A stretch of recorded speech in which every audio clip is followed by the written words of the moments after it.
A Pocket for Corduroy by Don Freeman.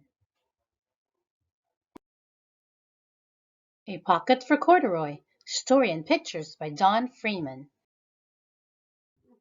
Late one summer afternoon, Lisa and her mother took their laundry to the laundromat. As always on such trips, Lisa carried along her toy bear, Corduroy. The laundromat was a very busy place at this hour. Now, Corduroy, you sit right here and wait for me, Lisa said. I'm going to help with our wash. Corduroy waited patiently. Then he suddenly perked up his ears. Lisa's mother was saying, "Be sure to take everything out of your pockets, Lisa dear. You don't want your precious things to get all wet and soapy."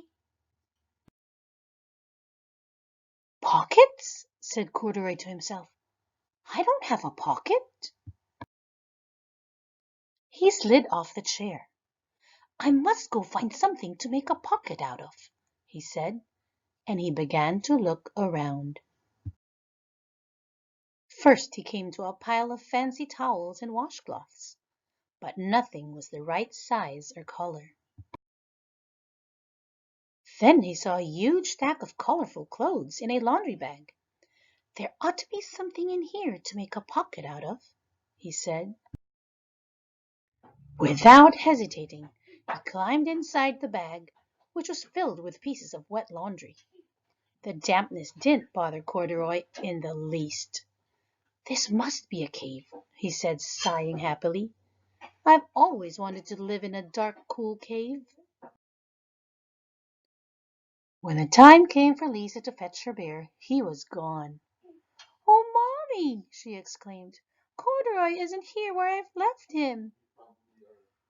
"I'm sorry, honey," said her mother, "but the laundromat will be closing soon and we must be getting home." Lisa was reluctant to leave without Corduroy, but her mother insisted. "You can come back tomorrow," she said. "I'm sure he will still be here."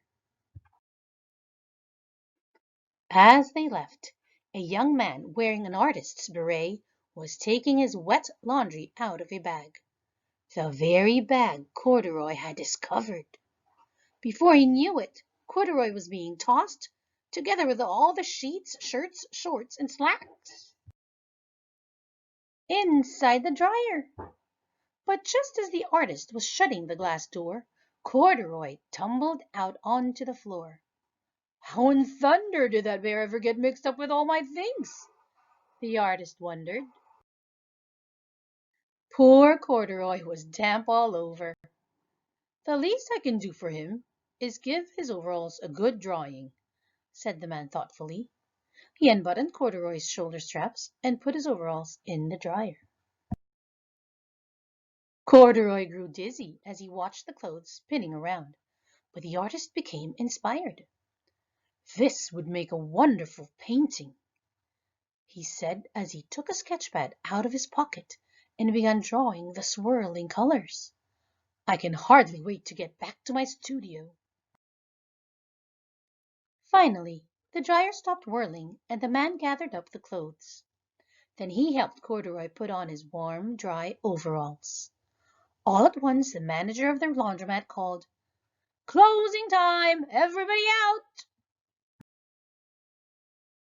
Corduroy was gently placed on top of a washing machine. "I wonder who that bear belongs to," said the artist as he was leaving. "Seems to me he should have his name someplace. He's too fine a fellow to be lost." As soon as the lights were turned off, Corduroy began his search again. He was surprised to see something white glowing in the dark. "Maybe it's snow," he excitedly said. "I've always wanted to play in the snow." He accidentally tipped over the open-lidded box, and suddenly he was covered with soft, slippery soap flakes. Gradually, Corduroy began to slip and slide. "Oh, what fun!" he said with a smile. "I have always wanted to ski down a steep mountainside." He landed paws first in an empty laundry basket. "This must be a cage," he said, peeking through the bars.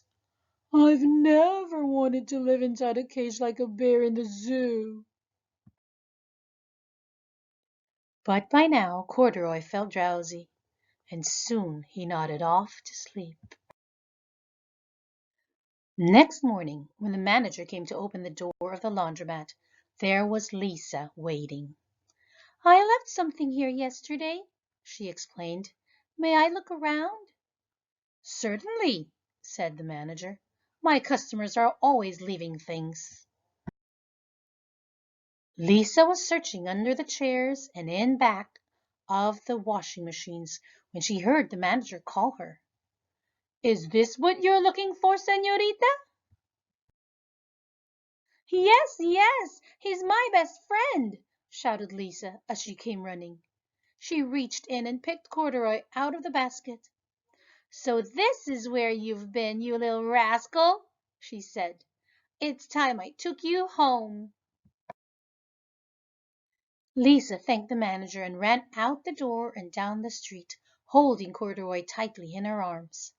"I thought I told you to wait for me," she said. "Why did you wander away?"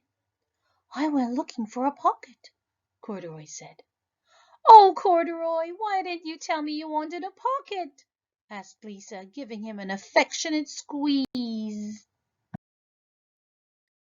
That very morning Lisa sewed a pocket on Corduroy's overalls.